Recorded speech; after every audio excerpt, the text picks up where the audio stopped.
One day, little Willie Hop was playing with his electric train, while his mother and his sister Linda were doing their knitting. All of a sudden, through a tiny hole in the wall, there appeared a little mouse. Willie's mother and sister both screamed and ran from the room. But Willie, who was a brave little boy, stayed to watch. And what do you know? The mouse was standing on his two hind legs, scratching his head. Rickety-tickety-goony-gadobble, look at him shake and look at him wobble. What makes people get so scared of mice? What makes people get so scared of mice? We're just a little creature, and we're not going to eat you. So what makes people get so scared of mice? Pardon if I ask the question twice. What makes people get so scared of mice? Though my name is Hannibal, I am not a cannibal. So what makes people get so scared of mice? They ride around on elephants, be tigers in the zoo. They go to see the lions, eat animal crackers too. So what makes people get so scared of mice? I don't think they're acting very nice. 'Cause when they scream and holler, it's very plain to see. They always end up scaring little me. Yes, they always end up scaring little me.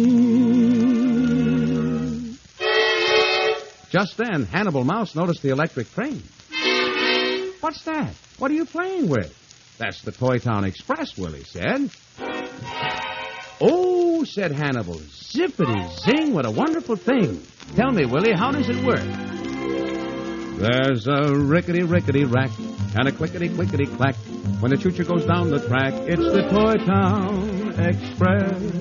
Toot-toot, hoot-hoot, my new electric engine is a beaut. It goes round and round the table and under every chair. The whistle keeps a-blowing 'cause it's going everywhere. The signal flag goes up and down as red and green lights flicker, telling Mr. Engineer to slow up or go quicker, clear the track. Here she comes with a clippity-clippity-clop. At the station it will stop, and the whole thing's run by Pop, 'cause, oh, gee, my Pop's the engineer, not me.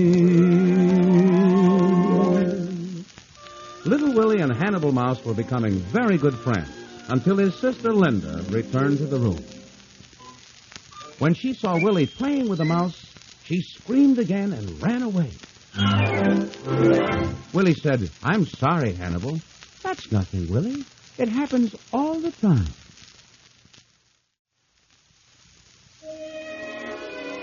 Then Hannibal said, we've tried so hard to make friends with people, but nothing seems to help.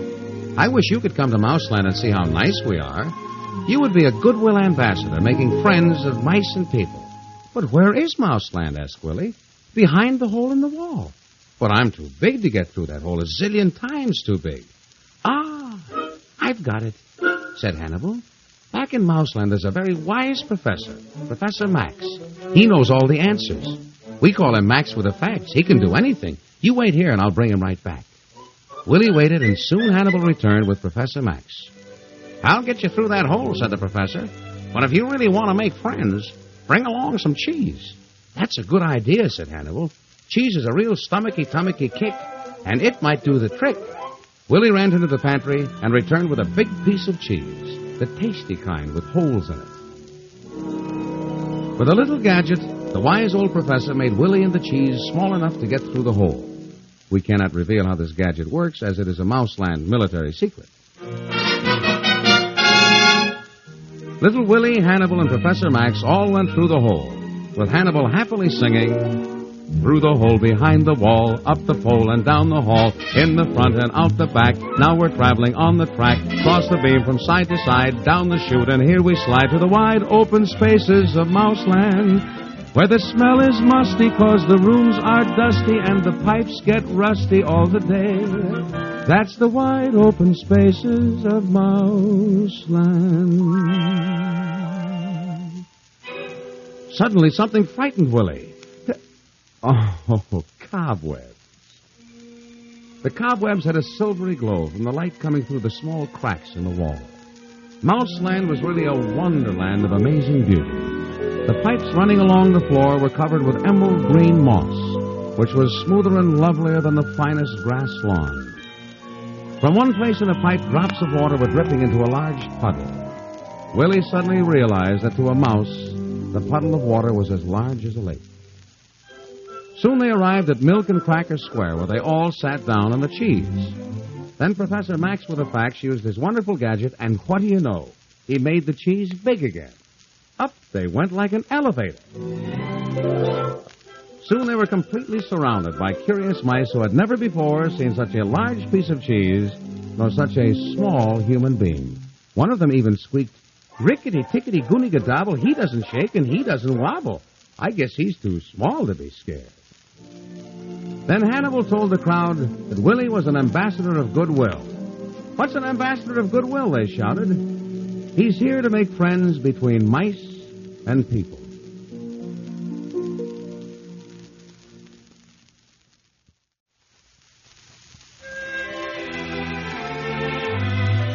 When the mice heard that Willie had come to Mouseland to make friends, they were so happy they sang a welcome song. "We always welcome visitors with a song. We're glad to have a visitor come along. And just the way all friendly neighbors oughta, we extend a friendly hand across the border. We always welcome visitors with a smile. We like to make a visitor's trip worthwhile. So hi there, neighbor, glad to see you. Glad you came along. We always welcome visitors with a song." Just then the crowd made a path for a very important-looking mouse who was wearing glasses and had extra heavy whiskers. Two of the mice brought a ladder, and the important-looking mouse climbed to the top of the cheese. The professor said, "Willie, my boy, I want you to meet His Honor, the mayor of Mouseland, Homer Q. Sour Cheese. Mayor, meet Willie Hop, the first human being to visit Mouseland." Just then, Ignaz Flugelmaus, the mayor's right-hand man, came up the ladder with a great big visitor's book. Willie signed his name under such famous visitors as Horace Centipede, Felix Caterpillar, and Cecilia Butterfly. Not to mention the great Jose Termite, who made a non-stop hole through the cellar door into Mouseland in 4 years, 6 months, and 3 days. Professor Max told the mice that this great big cheese was a gift from Willie Hop on behalf of the human beings. All the mice screamed, whistled, and yelled, "Bravo! Thank you, Willie, for the cheese." When the mayor heard the cheering, he realized that right below him were all the mice in Mouseland. And here was the chance of a lifetime to make an election speech, and so... Being that it's near the next election, and being that I'm still the best selection, to this I'm sure each one of you agrees, but don't forget to vote for sour cheese. Who's the one who gives the babies rattles? And who's the one who's fighting all your battles? And who got rid of all the bugs and fleas? Oh, don't forget to vote for sour cheese. Sour cheese for mayor. He gets in on a vote and a prayer. I'm sour cheese and there's no imitation. There's nothing wrong with my administration. I've always tried so very hard to please. So don't forget to vote for sour cheese. Yes, don't forget to vote for sour cheese. As he finished his election speech, he stepped back to allow the mice to applaud him and yell bravo. But as he stepped back, clunk, he fell into a hole in the cheese.